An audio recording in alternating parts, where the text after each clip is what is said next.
There's a particular kind of person who quietly admits their birthday matters to them.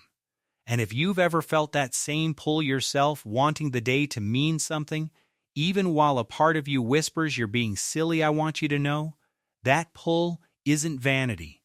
It's one of the most quietly human things about us.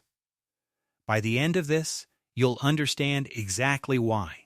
Most of us move through our years like water through a river constantly, but invisibly. Monday folds into Tuesday. One year quietly becomes another. Psychologists suggest that without some kind of marker, the brain struggles to register time as meaningful, it just registers it as passing. A birthday interrupts that. It's the one day that forces you to stop and ask, quietly, who am I now, compared to who I was a year ago?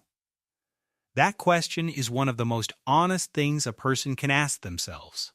We are remarkably bad at remembering ordinary time. Ask someone what they did on a random Tuesday months ago, and you'll get silence. But ask about their last birthday, and something shifts, a detail returns, a feeling, a face.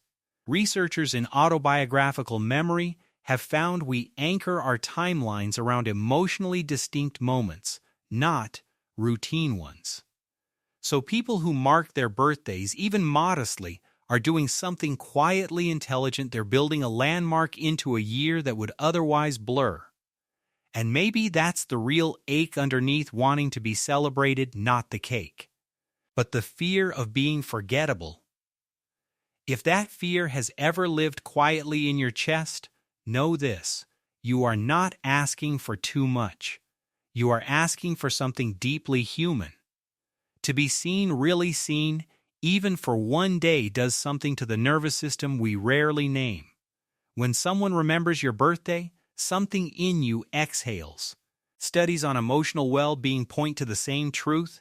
Feeling valued isn't a luxury, it's a basic psychological need. So if you've ever felt embarrassed wanting to be remembered, to be asked, to be shown up, let that embarrassment go. That wanting isn't weakness, it's wiring. The same wiring that made you cry as a child when no one came to your school play.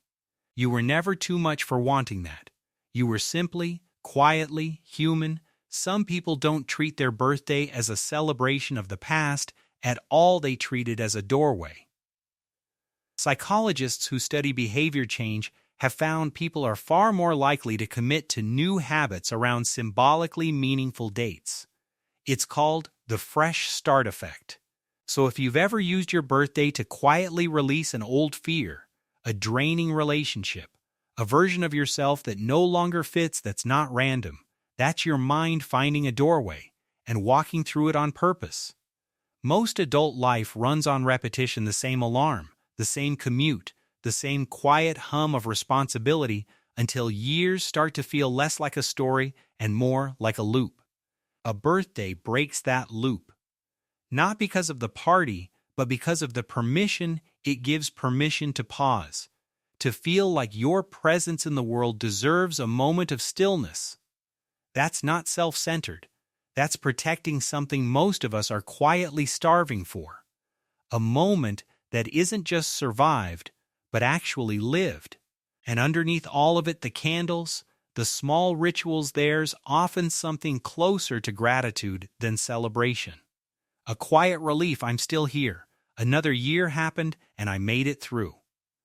Researchers in positive psychology point out that gratitude is tied to long-term well-being, not because life was easy, but because the person chose to notice they were still standing in it.